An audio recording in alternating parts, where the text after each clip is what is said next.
Breathe in, breathe out. Breathe in, breathe out. Hello, my dear listeners. Breathe in. Sorry about this weird way of greeting, but breathe out. I'm just taking a moment to do a little grounding through breathing to control my temper. I just finished reading the paper, and one bit of news about this new COVID variant upset me so much that I found myself hyperventilating. And before I vent my anger on any poor unsuspecting family member or friend, I thought I should calm down. Yeah, I know it's not as easy as I'm making it sound. Anger is an emotion all of us feel, and many of us struggle to deal with it. But hey, like always, Dr. Happy is here to help with some solutions. So take a deep breath as I jump right into the topic for this week: anger management, on yet another episode of your favorite mental health program, the Dr. Happy podcast, presented by Talkbox and powered by Juno Clinic. And to help reduce any anger you may be feeling towards the world and the circumstances, and for that extra dose of happiness, in this episode, I have a special thing for you.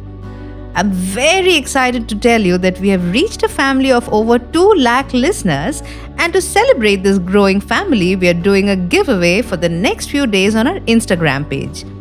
Go check out Dr. Happy _ that's DOCTORHAPPY _ follow us there and head to the page to check out the details. You may just get that wellness hamper you need for this lovely month.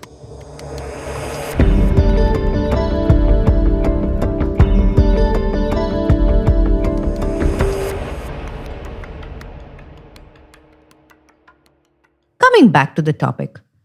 In The Wheel of Emotions by Robert Plutchik, there are 8 primary emotions, including joy, trust, anticipation, fear, surprise, sadness, disgust, and anger. Among this, there is one emotion which strongly impacts the way we behave with others and conduct ourselves in our surroundings. That emotion is anger, which is probably why anger is perceived by many of us as an emotion that we would like to control. Among all the negative emotions, anger has one of the most devastating effects on our relationships with other people. I think you'd agree. Most people avoid acknowledging that they have anger issues. They may accept it inwardly, but outwardly they try to put the blame on someone else to account for their rage. This is what makes anger especially challenging and important to address. And while this is no mean task, we could begin by simply asking ourselves one question. What is happening inside of me that is making me so angry? Mind you, the question is not what is happening around me. The question is what is happening inside of me that is making me so angry. Then we could try to answer and analyze this question in an honest manner. Let's take a few examples. Like Amrish's case. So, Amrish has a project to complete in 3 days. He's yelling at his staff left, right, and center, barking orders and being highly critical of even the smallest of slights. He's slamming the phone, throwing papers, and pounding his fists on the table. His subordinates are running helter-skelter, trying to meet his demands. The consequences are that the project is no longer fun or a challenge to anyone, and they just want to get over and done with it. The employees are so afraid of Amrish's temper that even if they feel that something can be done in a better or a faster way, they choose to remain silent. Even more unfortunate is the fact that many of them get very jittery and make mistakes, making Amrish's fury reach the skies. In a quiet moment of reflection, Amrish realizes that he is misbehaving. So he asks himself, what is happening around me that is making me so angry? And back comes the reply, your team is incompetent. And this makes him angrier still. But then he tries asking himself a slightly different question. What is happening inside of me that is making me so angry? A reply emerges slowly. I'm feeling anxious that I won't be able to submit the project in time which will reflect badly on my leadership. This reply makes him introspect. He feels a lot clearer and calmer in his head.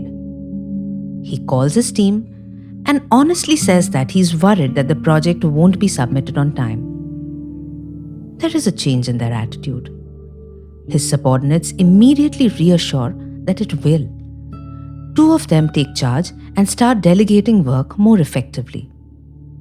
Amrish claps his hands and says, "Let's get going, guys."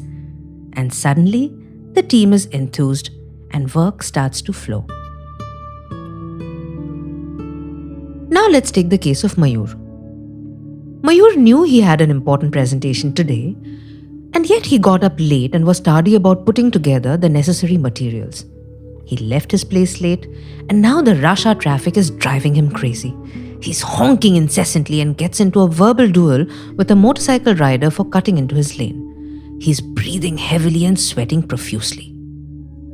So, he pauses for a minute and asks himself that vital question: what is happening inside me that is making me so angry? The answer is, I'm feeling guilty for not having set my papers and watching a TV series late into the night instead. I'm disgusted with myself for having no discipline. He realizes that blaming the traffic or just wishing that the rush hour would melt away is making him blame others and eliciting a response of anger. He decides to apologize for the delay and starts practicing his presentation in the car to create a better impression despite being late. Now let's take Shweta's example. Shweta has put herself on a diet in which she skips lunch and only has coconut water. The diet is working, but off late after coming home from office, she has noticed that she is different. Her children cling to her as usual and chatter non-stop, but she has started finding this intolerable. Yesterday, she slapped her son for jumping excitedly on the sofa. He cried and told her that he has always been jumping on the sofa, but she had never said anything before. Shweta felt very bad. When she asked the question, she realized that she was feeling very hungry and exhausted by the time she reached home and had no capacity to deal with two loving but naughty kids. So she decided to have 2 bananas before leaving office, and this made her much calmer on reaching home. Are you beginning to recognize similar scenarios in your life or in the lives of those around you? They're pretty familiar, aren't they? Here are a couple more case studies. Like Arjun's, for example. As the CEO of a company, Arjun is in a very powerful position. Naturally, he's used to people treating him with deference. This one time, he and his wife went to his cousin's place for a party, and the watchman of the building made a lot of fuss about the parking and asked quite a few questions about which flat they were going to and why. Arjun lost his temper at the watchman and called him a fool, which made the watchman call the society secretary. Arjun's cousin had to apologize, and the whole incident left Arjun and his wife feeling pretty embarrassed. He later confided to his wife that he was used to being treated in a high and mighty manner, and this watchman had made him feel disrespected and humiliated. His wife reminded him that the man was just doing his job thoroughly. This case makes it evident that many other subtle feelings such as embarrassment or shame can masquerade as anger. So it is important to ask the question to address the underlying emotions correctly. But let me also take a moment here to acknowledge that asking this question about one's emotions does not always give concrete answers because the environment is actually hostile. Let's take Kabir's case for instance. So, Kabir is sitting in a theatre and watching a movie. The guy behind him walked in late, and as he was sitting down, his water bottle hit Kabir hard on the head. As a result, Kabir was annoyed, and he couldn't concentrate on the movie for a while. To make matters worse, the guy kept talking audibly on his phone and also making loud slurps while drinking his soft drink. Kabir was now angry and started complaining to his wife about how uncivil people are and started muttering under his breath. Then, to add to his misery, the man's kid kept kicking Kabir's seat from behind. Naturally, Kabir was furious. He stood up, turned around, and gave the man a piece of his mind with some abuses thrown in for good measure. The man also retorted, and the two almost came to blows. All of them had to leave the theatre shamefacedly. These things happen, right? Because so much of our surroundings is really beyond our control, but how we react to these things is definitely in our court. Notice the early signs of your anger. You may feel warm and flushed. Your heartbeat may become a tad faster and your breathing may become audible. You may get up and start pacing and feel bothered by what's going on. This is annoyance. Sometimes this progresses further where your mood starts changing to being irritable and you feel angry emotions towards the people or situations in your environment. There may be a confrontation, and the people around you may respond in a manner that does not contribute towards restoring peace.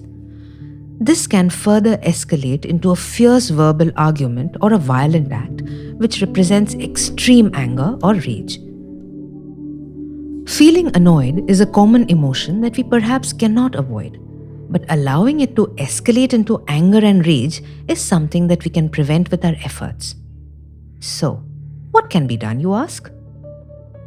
First things first, recognize your annoyance early and decide that you're not going to let it intensify into a fury. Then, move physically away from the space if possible. This is possible in a home, in an office, or at a party where you feel that conversations are getting argumentative. A next useful step could be distraction. Try to distract yourself by listening to music, reading a book, or watching something on the telly. It may be wise to invest in a book of peaceful quotes to turn to whenever you find yourself getting angry. If you cannot get away physically from the situation, then distance yourself mentally. You could count backwards from 100 or 500 or focus on your breathing, just like I was doing. Stretch your limbs and have a sip of water. Chant something until your thoughts begin to change. Some anger is subtle but equally dangerous, like in Vibha's case. Vibha got a promotion and moved into a swanky new office with a secretary who was rather slow and made numerous mistakes in every document. Vibha tried every trick in the book, but the person just would not improve. Neither could they be fired, nor their position changed. It appeared that Vibha just had to put up with them. The result was that Vibha was angry all the time, internally fuming and losing her cool frequently at everyone she met. Some people like this have an effect on us. Now, the tool to counter this is patience and perhaps a little inventiveness to work around what cannot be changed, just like Vibha did. She increased her use of email, dictated and reviewed her letters before leaving for the day, thereby making the whole of the next day a pleasant affair. This also gave her secretary ample time to complete their work and make fewer errors. Vibha got to know her secretary better by inviting them for lunch and made the effort to understand their difficulties. You know, it's easier to be humane towards someone you personally know. So, while anger seems like a highly fierce emotion, it can be tamed. Acknowledge, identify, and address the underlying emotion. Prevent annoyance from accelerating to anger or rage by practicing calming techniques. If certain people make you angry and you cannot avoid them, get to know them better. It helps lower the resentment. At this point, I cannot help but quote American theologian Reinhold Niebuhr's famous Serenity Prayer. Here is how it goes. God, grant me the serenity to accept the things I cannot change, courage to change the things I can, and wisdom to know the difference. On that prayerful note, allow me to take your leave, but Dr. Happy will be back again real soon. Until the next time, be good to yourself and be happy. If you have any feedback and questions, I'd love to hear from you. Write to drhappy2021@gmail.com. That's DOCTORHAPPY2021@gmail.com, or follow the podcast on Facebook, Instagram, and Twitter. And hey, don't forget that giveaway we have on Instagram. See you there.